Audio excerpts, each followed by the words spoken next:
Hello,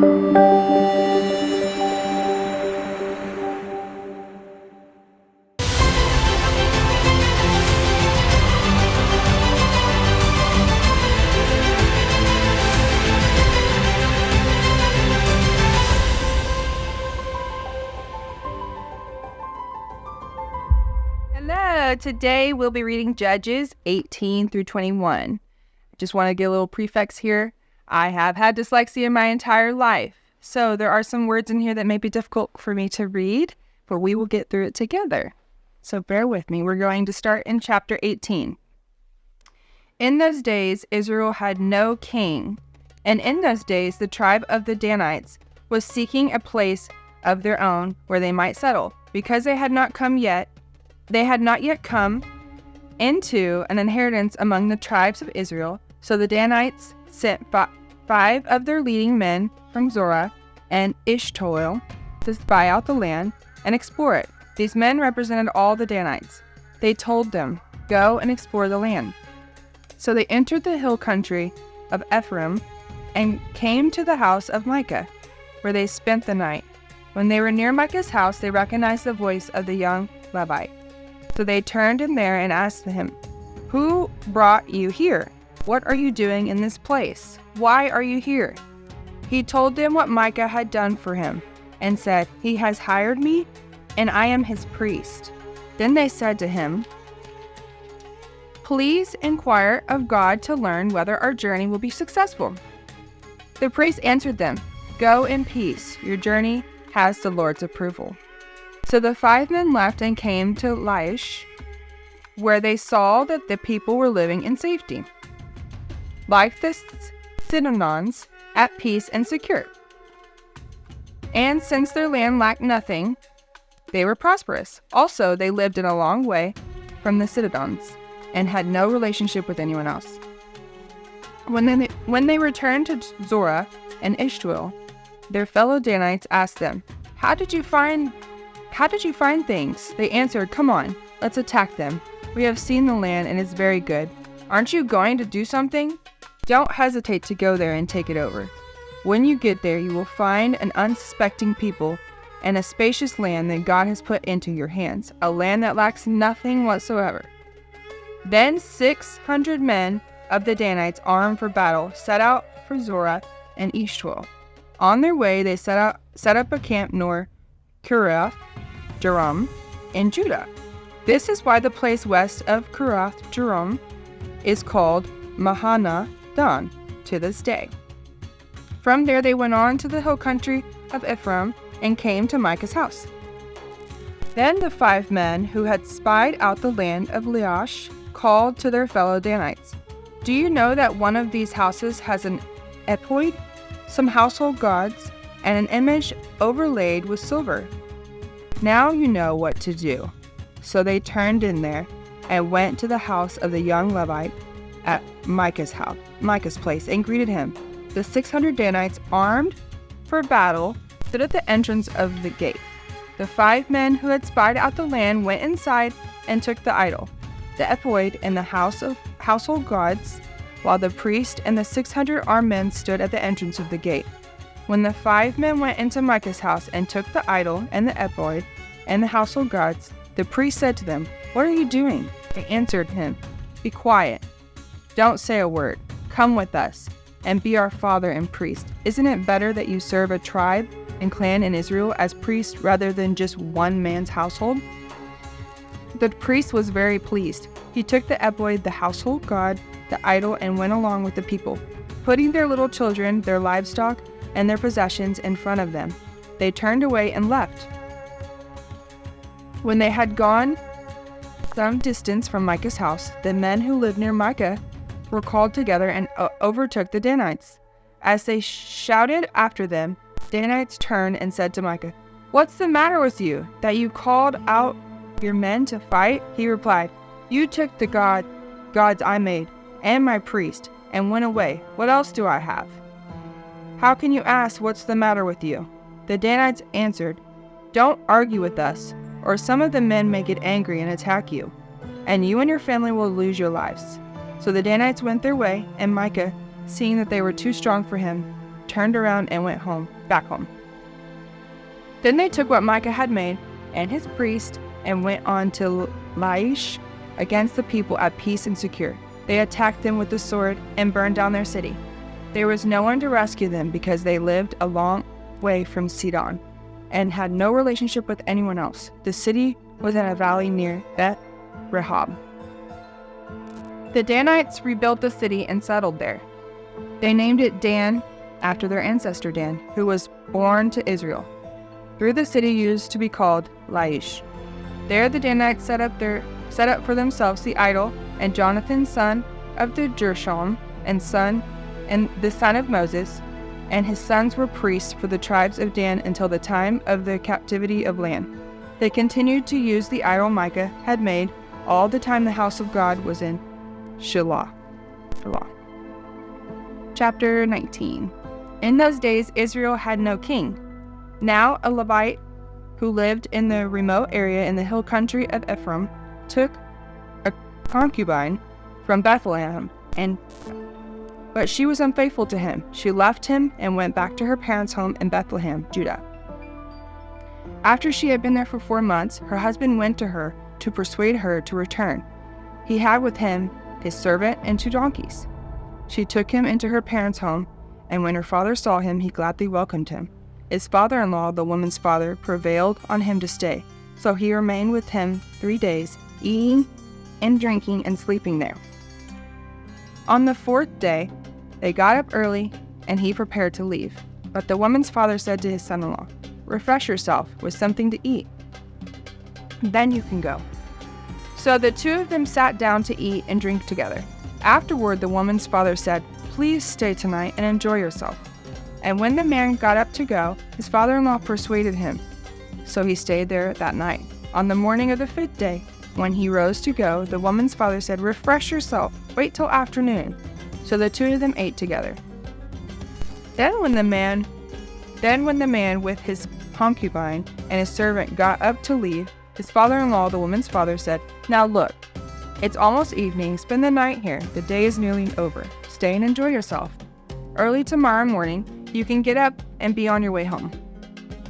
But unwilling to stay another night, the man went towards Jebus, that is, Jerusalem, with his 2 saddled donkeys and his concubine.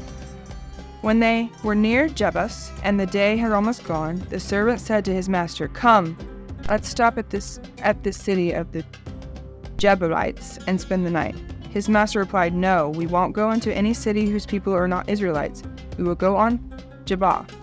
He added, "Come, let's try to reach Jebah and Ramah and spend the night in one of those places." So they went on, and the sun set as they neared Jebah in Benjamin. There they stopped to spend the night. They went and sat in the city square, but no one took them in for the night. That evening an old man from the hill country of Ephraim, who was living in Jebah, the inhabitants of the place where Benjamites, came in from his work in the fields. When he looked and saw the travelers in the city square, the old man asked, "Where are you going?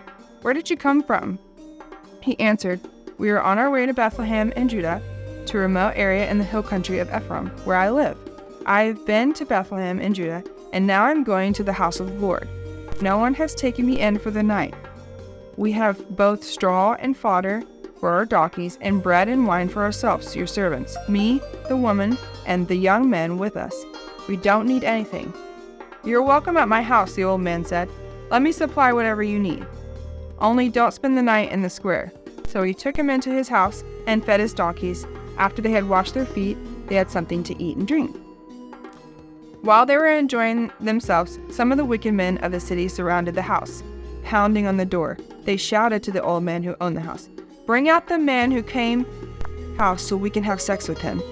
The owner of the house went outside and said to them, "No, my friends, do not be so vile. Since this man is my guest, don't do this outrageous thing. Look, here is my virgin daughter and his concubine. I'll bring them out to you now, and you can use them and do to them whatever you wish. But as for this man, do not do such an outrageous thing." But the men would not listen to him. So the man took his concubine and sent her outside to them, and they raped her and abused her throughout the night. And at dawn, they let her go. At daybreak, the woman went back to the house where her master was staying, fell down at the door, lay there until daylight. When her master got up in the morning and opened the door of the house and stepped out to continue on his way, there lay his concubine, fallen in the doorway of the house, with her hands on the threshold. He said to her, "Get up, let's go." Then there was no answer.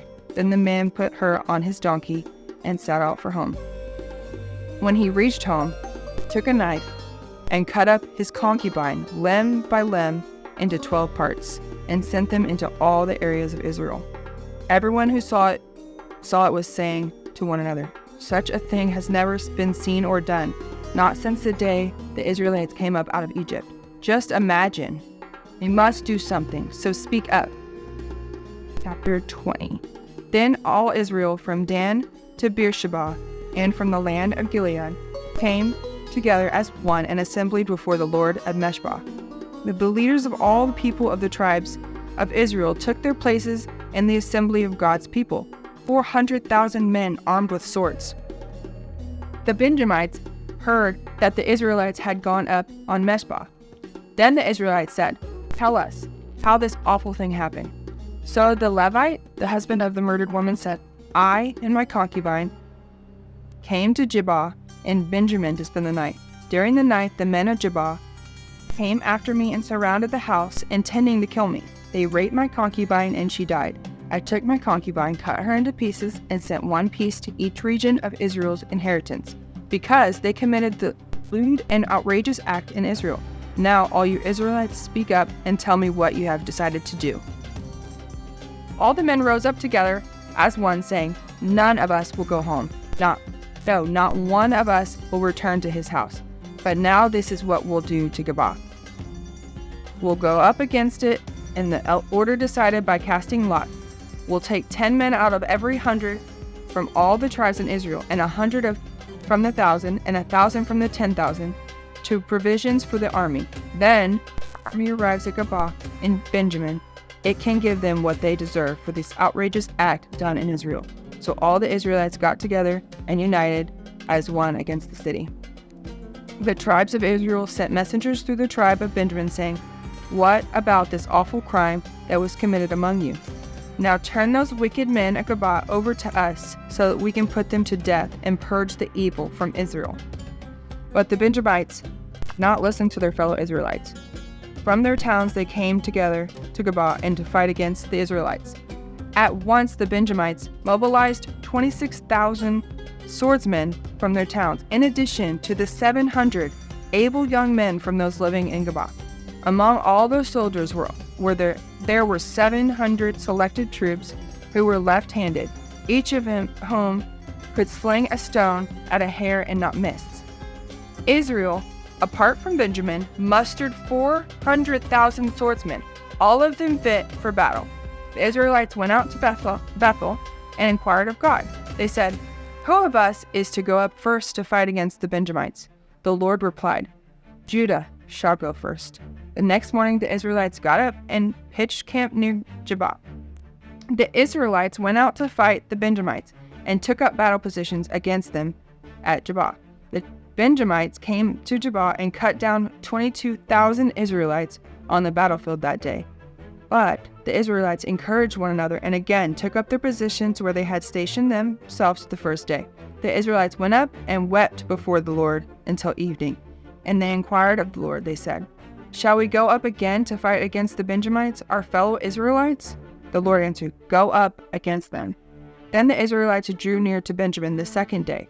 This time, when the Benjamites came up from Gibeah to oppose them, they cut down another 18,000 Israelites, all of them armed with swords. Then all the Israelites, the whole army, went up to Bethel, and there they sat weeping before the Lord. They fasted that day until evening and presented burnt offerings and fellowship offerings to the Lord.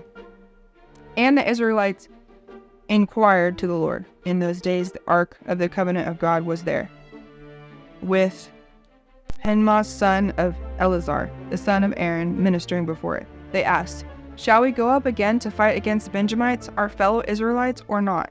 The Lord responded, "Go, for tomorrow I will give them into your hands." Then Israel set an ambush against Geba. They went up against the Benjamites on the third day and took up positions against Geba, as they had done before. The Benjamites came out to meet them and were drawn away from the city. They began to inflict casualties on the Israelites, as before.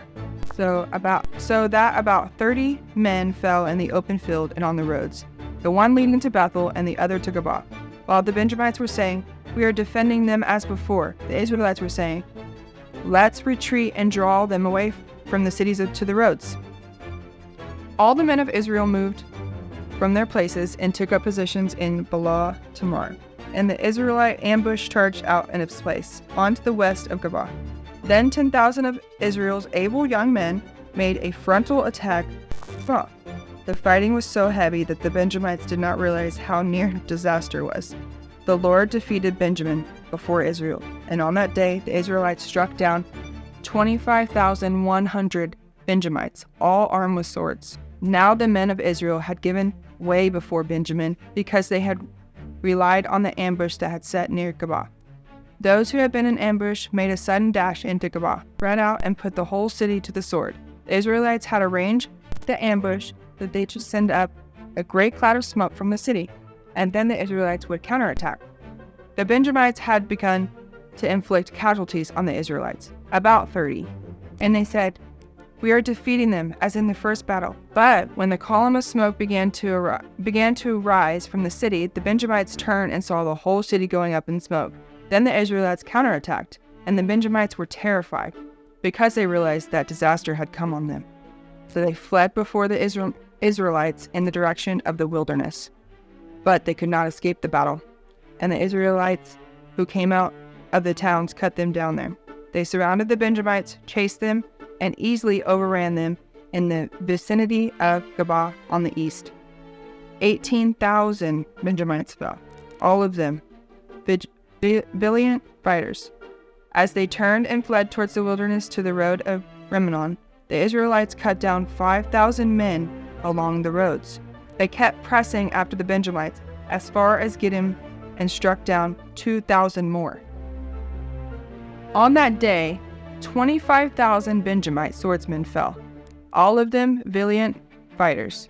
But 600 of them turned and fled into the wilderness, to the rock of Rimmon, where they stayed for months. The men of Israel went back to Benjamin and put all the towns to sword, including the animals and everything else they found. All the towns they came across they set on fire. Chapter 21. The men of Israel had taken an oath of Mizpah. Not one of us will give his daughter in marriage to a Benjamite. The people went to Bethel, where they sat before God until evening, raising their voices and weeping bitterly. "Lord, God of Israel," they cried, "why has this happened to Israel? Why should one tribe be missing from Israel today?" Early the next day, the people built an altar and presented burnt offerings and fellowship offerings. Then the Israelites asked, "Who from all the tribes of Israel has failed to assemble before the Lord?" For they have taken a solemn oath that anyone who failed to assemble before the Lord in Mizpah was to be put to death. Now the Israelites grieve for the tribe of Benjamin, for their fellow Israelites. "Today one tribe is cut off from Israel," they said. "How can we provide wives for those who are left, since we have taken the oath by the Lord not to give them any of our daughters in marriage?" Then they asked, "Which one of the tribes of Israel failed to assemble before the Lord at Mizpah?" They discovered that no one from Jabesh Gilead had come to the camp for the assembly. For when they counted the people, they found that none of the people of Jabesh Gilead were there. So the assembly sent 12,000 fighting men with instructions to go to Jabesh Gilead and put to the sword those living there, including the women and children. "This is what you are to do," they said. "Kill every male and every woman who is not a virgin." They found among the people living in Jabesh Gilead 400 young women who had never slept with a man, and they took them to the camp of Shelah in Canaan. Then the whole assembly sent an offer of peace to the Benjamites at the rock of Rimmon. So the Benjamites returned at the time and were given the woman of Jabesh Gilead who had been spared. But there was not enough for all of them. The people grieved for Benjamin. because the Lord had made a gap in the tribes of Israel. And the elders of the assembly said, "With the women of Benjamin destroyed, how shall we provide wives for the men who are left? The Benjamite survivors must have heirs," they said, "so that a tribe of Israel will not be wiped out. Can't give them our daughters as wives, since we Israelites have taken this oath.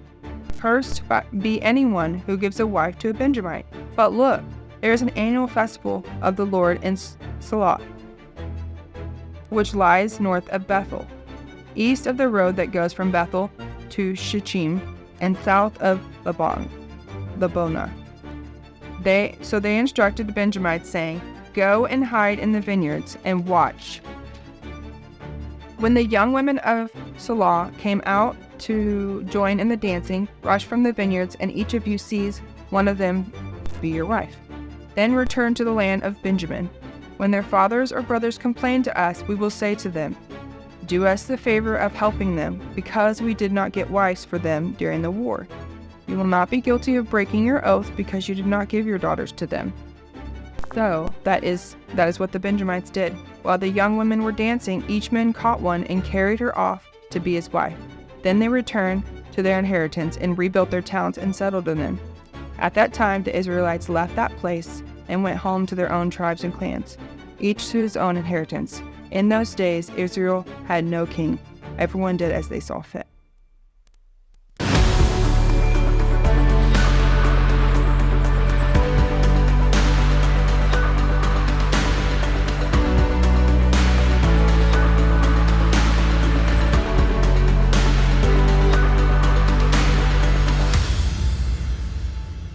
Hello, my friend, and welcome to Fear into Faith Global Bible Revival, where we are passionate about getting people to read the Word of God for themselves, cover to cover in a year.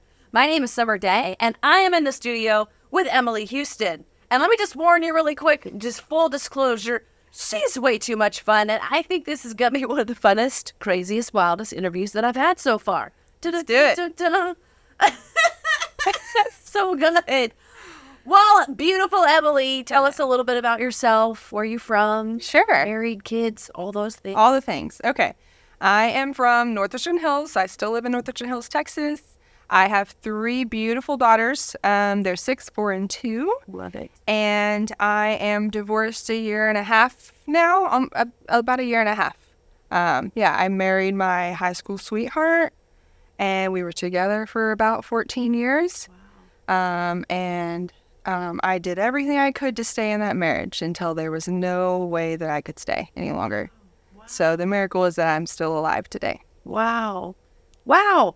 We have not had anybody on the show yet just boldly and courageously talk about that. So I'm applauding you, totally applauding you, because from what I hear of parts of the world and the church, just throwing out that D word of divorce can be a very big stigma. So thank you for just sharing that so boldly. I love it. I love it. You just finished reading in the studio. Yes. How was that for you? It was great. I shared in before all of my readings that I've been dyslexic my entire life. And so reading aloud is not my favorite thing to do. So I'm coming here to do so in obedience to God and what he asked me to do.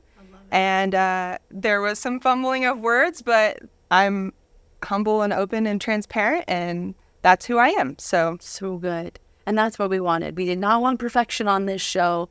And as a mom of 2 girls that are dyslexic, I love it. Yeah. I love it, love it, love it. That you're just like, hey, I'm going to push through this, and it might not be the best reading of this whole TV show, but I'm here to be obedient to the Lord. Yeah. So good. Yeah. All right. I'm not perfect. I don't want to be perfect. I'm far from it, but through God, I have grace, and he's able to get me through the hard stuff. And I've been through some hard stuff. Okay, well, we're going to get there in a minute. But first, I want to know, why did you say yes to this project? I personally actually have struggled to read the entire Bible in a order of some sort.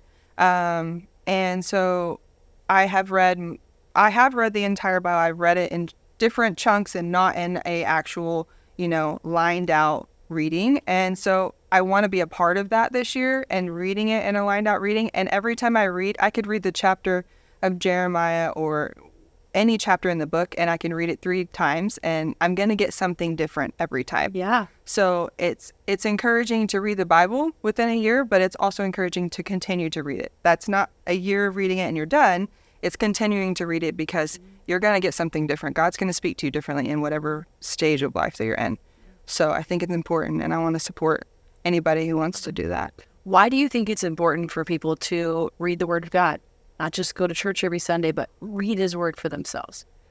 Well, personally, I can speak to my life and when I was in disobedience to God and when I was not honoring the relationship that I should have with Him and putting in the effort that it takes. It's hard to, not every day do I want to read the Bible. Yeah. Not every day do I want to read. Some part of the Bible is just stuff I can't even pronounce. Yeah. So not every day do I want to do that. But when I took the step to do it every day, even when there's days that I don't want to, it made a complete change in my entire life. Wow. The way that I go about my day, the way God speaks through me, the way that He uses me, the way that I can stay in His favor, the way that when I come against trials and tribulations, how much easier I'm equipped with the weapon, which is what He gives us in the Bible and His Word, is our weapon to fight the devil. Yeah. And the more that I read it, and every day, even when I don't want to, wake up and do it, or I have something going on, there's all kinds of things that happen in life, especially with 3 kids under 6. Yeah.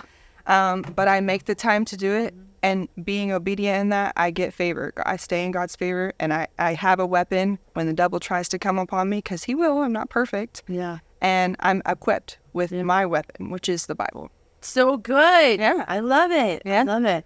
Okay, my favorite question to ask just about everybody is the story of your God adventure, you know, if you were raised in the church or any of that. So you got this beautiful look on your face. So I'm like, ooh, hang on for the ride. Yes, I was. Yes, Did you grow up in the church? I was. Yes, my parents were divorced when I was 2.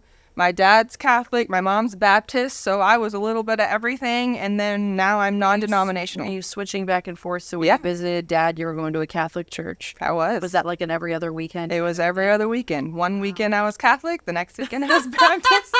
And I got something from both, you know, and I'm neither of those now. I'm non-denominational. I believe in the Bible and what it says, but I learned more from that. I mean, what those experiences are. I can relate to so many more. God is using that to relate to people who are Catholic, who grew up Baptist and in the country. You know, I have such a variety in who I can reach because of the diversity my parents have given me.